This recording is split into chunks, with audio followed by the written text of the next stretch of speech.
happy 75th anniversary of National Chin Day.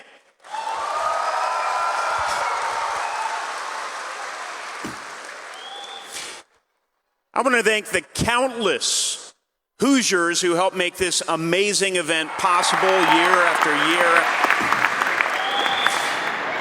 I want to thank the countless Hoosiers who helped make this amazing event possible year after year after year. I, of course, want to thank my neighbors for inviting me to partake in this event. I'm inspired. I really am. That's not too strong a word. Every time I visit you, I'm amazed by the Chin community. I'm struck by your love for one another, your togetherness, and the rich culture that you bring to the Indianapolis area and beyond. It really enriches my life. It enriches the life of this community, and I thank you for that.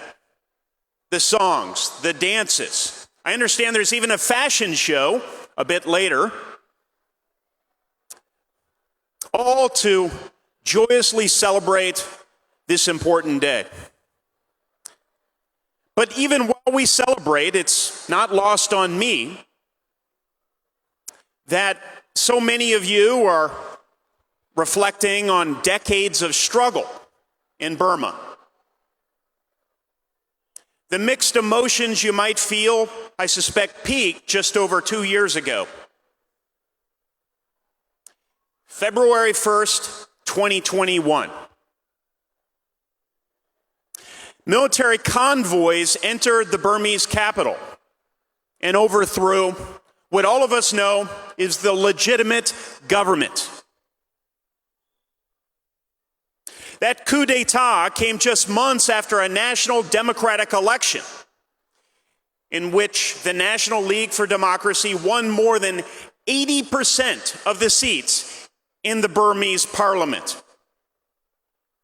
But faced with the prospect of losing power, the Tatmadaw took over and became a campaign of mass atrocity. To date, we mustn't forget, more than 13,000 people have been detained for exercising their basic human freedoms. And more than 2,800 civilians, including children, have been killed. These aren't just numbers, these aren't statistics. These are your friends, these are your family members, your loved ones, members of your broader community.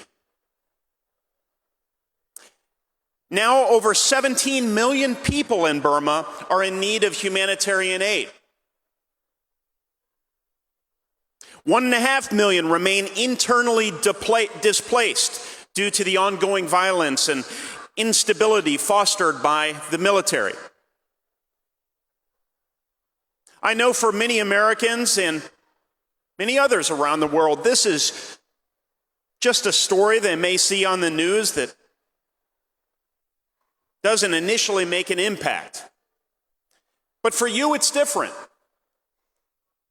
It's more than just images on the television screen or something you might hear on the radio.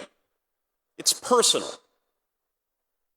It's a tragedy that has affected your family and friends, your home. And because more than 35,000 Burmese Americans call the state of Indiana home, it's affected all of us here in this state. Burmese refugees settling in Indiana is not a new phenomenon, of course. Decades of civil war and atrocities against ethnic groups, including the Chin community, have led hundreds of thousands to flee their homes. From 2008 until 2014, more than 117,000 Burmese refugees were resettled in the United States. More than 117,000. Indiana's Burmese population is the largest of any state. And we here in Indiana are very proud of that fact.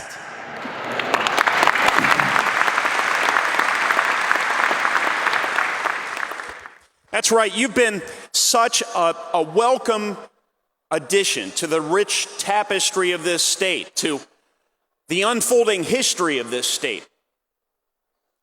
And you'll be an amazing contributor to the future of this state as well. But I know your heart still breaks for your home country. That's right, in America you can have two countries. And your friends and your family who live under an illegitimate military regime. We won't forget them. That's why I've done my part, working with all of you, to support Burma in the Senate.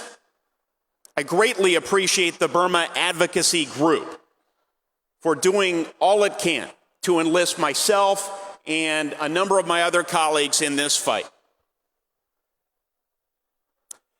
Thanks to efforts like those, last year's defense bill included bipartisan Burma provisions that will support the efforts of the National Unity Government to reform Burma's constitution, to support the restoration of legitimate government, and hold the Burmese military and its international backers accountable for their crimes.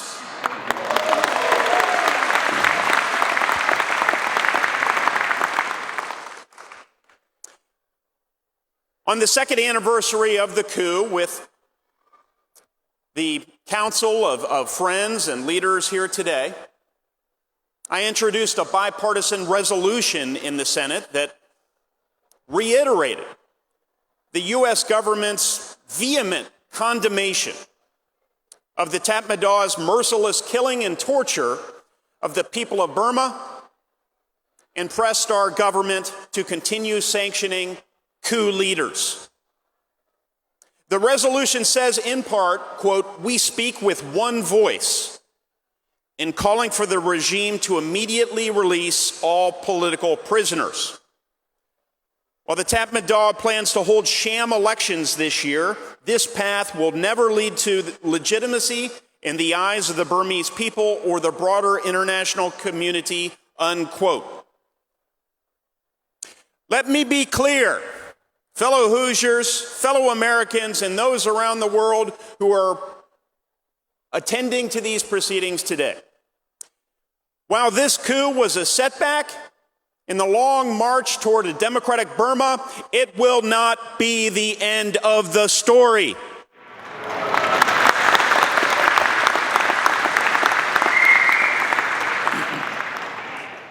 Like all of you, I pray for the day when we can celebrate Chin National Day without the specter of conflict and destruction that's hanging over this event.